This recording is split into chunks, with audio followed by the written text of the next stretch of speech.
Assalamualaikum warahmatullahi wabarakatuh. Halo teman-teman, perkenalkan nama saya Tria Anggraini dengan NPM 2231060163 dari jurusan Psikologi Islam Fakultas Usuluddin dan Studi Agama Universitas Islam Negeri Raden Intan Lampung. Jadi teman-teman, tujuan video ini adalah untuk memenuhi tugas akhir mata kuliah pengembangan diri yang diampu oleh Ibu Ira Hidayati SPSI MA. Jadi kali ini kita akan membahas tentang coping strategi. Nah, mungkin kalian udah gak asing tuh sama yang namanya coping strategi. Nah, sekarang kita akan membahas dengan tema Coping Creatively Art of Resilience, jadikan setiap tantangan sebagai karya seni. Nah, di slide pertama, jadi strategi coping itu adalah cara kita menghadapi stres. Nah, penting banget untuk tahu cara yang baik supaya kita bisa merasa lebih baik secara mental dan fisik. Nah, kita juga perlu tahu nih indikator keberhasilannya, seperti apakah suasana hati kita membaik, atau kita bisa beradaptasi dengan perubahan.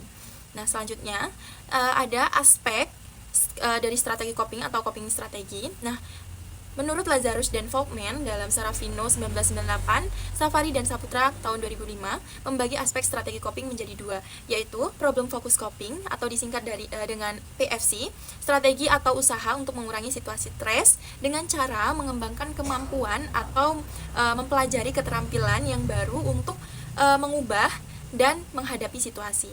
Nah, ini kayak kita mencari solusi untuk masalah. Misalnya, kalau kita stres karena tugas banyak, kita bisa buat daftar tugas dan menyusunnya berdasarkan prioritas. Nah, selanjutnya yang kedua adalah emotion focus coping atau disingkat EFC. Nah, strategi ini untuk mengontrol respon emosional terhadap situasi yang sangat menekan. Nah, emotion focus coping ini cenderung dilakukan apabila individu tidak mampu atau merasa tidak mampu mengubah kondisinya yang stressful. Ini lebih ke mengelola perasaan. Misalnya, kalau kita merasa cemas, kita bisa mencoba meditasi atau berbagai cerita dengan teman untuk merasa lebih ringan. Nah, selanjutnya ini ada definisi dari coping strategi. Nah, coping ini berasal dari kata cop yang dapat diartikan menghadang, melawan, ataupun mengatasi. Menurut Sarafino Mutaadin 2002.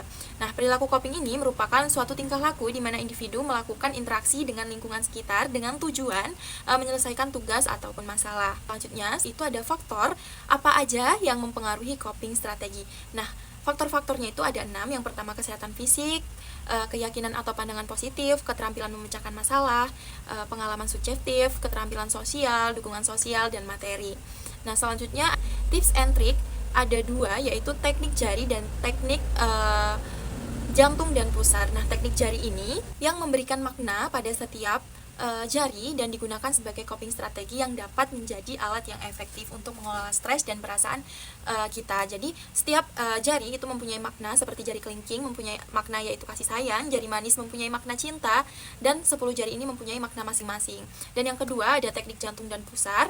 Teknik ini kalian bisa coba dengan cara tangan kanan kalian memegang dada yang mengarah ke jantung dan tangan kiri kalian memegang ke arah ke pusar. Kalian coba tarik napas perlahan dan berikan afirmasi positif buat diri kalian. Mungkin dengan cara itu bisa membuat atau mengurangi masalah atau beban kalian yang kalian hadapi. Dan yang selanjutnya ini adalah pengalaman subjektif. Jadi waktu saya mengerjakan skripsi kemarin, saya merasa tertekan banget nih. Jadi saya bikin jadwal harian buat ngatur waktu setiap paginya.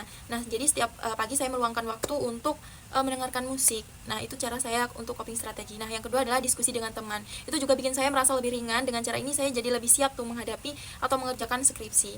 Nah, slide selanjutnya yaitu ada jurnal terkait yang membahas coping strategi, yaitu yang pertama jurnal oleh Deborah Basaria, Zamarita, dan Francisca Zaveria Aryani pada tahun 2024 dengan judul Peran Strategi Coping Terhadap Kesejahteraan Psikologis Mahasiswa dalam Masa Pandemi COVID-19 atau COVID-19.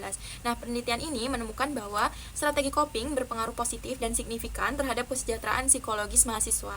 Jadi, individu yang menggunakan problem focus coping dan emotion focus coping cenderung memiliki kesejahteraan psikologis yang lebih tinggi.